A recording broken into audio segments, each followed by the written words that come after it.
কেরানীগঞ্জে gas lighter কারখানায় আগুনের ঘটনায় এখনো নিখোঁজ শ্রমিকদের সন্ধানে কাজ করছে ফায়ার সার্ভিস। বৈধ কাগজপত্র না থাকায় এর আগে ৩ দফা নোটিশ দেয়া হলেও কর্ণপাত করেনি মালিক পক্ষ। এদিকে আজও মিটফোর্ড হাসপাতালের মর্গে আহাজারি করছেন নিহত ও নিখোঁজের স্বজনরা।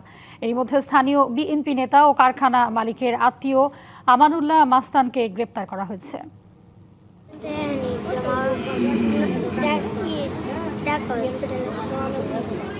শিশু শ্রমিক মিমের এই কান্না যেন থামছেই না। সেদিন দাদুর সাথে 10 বছরের মিমও কারখানাটিতে কাজ করছিল। সে দৌড়ে বের হতে পারলেও তার দাদু হাজেরা আর বের হতে পারেননি।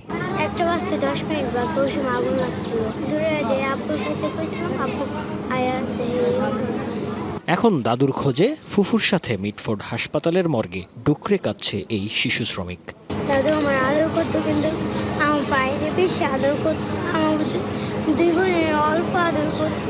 পরিচ্ছন্নতা কর্মী রেহানা শনিবার কারখানায় কাজ করছিলেন। তিনি জানান, হঠাৎ বিকট শব্দে চারদিকে আগুন ছড়িয়ে পড়ে। তিনি সহ কয়েকজন বেরিয়ে আসতে পারলেও গেট বন্ধ থাকায় বাকিরা ভেতরে আটকা পড়েন। ম্যানেজার ও গার্ডের কারণেই ভেতরে থাকা মানুষগুলো আর বের হতে পারেননি বলেও অভিযোগ তাদের। আগুনটা লাগছে তো আমি দৌড়িয়ে ওই মাঠ দিয়ে চলে গেছি।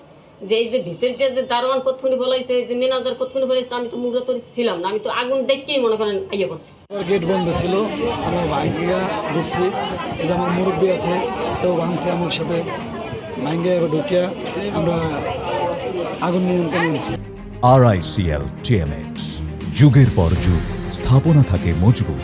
নিখোঁজ শ্রমিকদের খোঁজ অব্যাহত রেখেছে ফায়ার ফাইটাররা। এ ঘটনার আগেও ফায়ার সার্ভিস 3 দফা নোটিশ করলেও কর্ণপাত করেনি মালিক পক্ষ। আগুনের কারণটা আমাদের তদন্ত শেষ না হওয়া পর্যন্ত আমরা বলতে পারবো না। এটাকে সেফটি প্ল্যানের আওতায় আনার জন্য, কার্যকরী সমাধান হওয়ার জন্য অলরেডি আমরা 3 বার আমাদের ইন্সপেক্টর যিনি ছিলেন এই এলাকার, উনি নোটিশ প্রদান।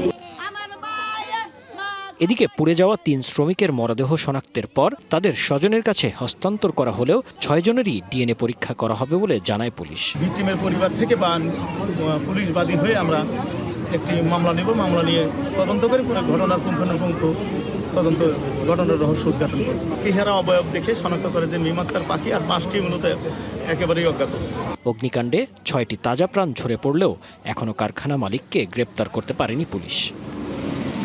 জাকারিয়া খান, ডিবিসি নিউজ, ঢাকা।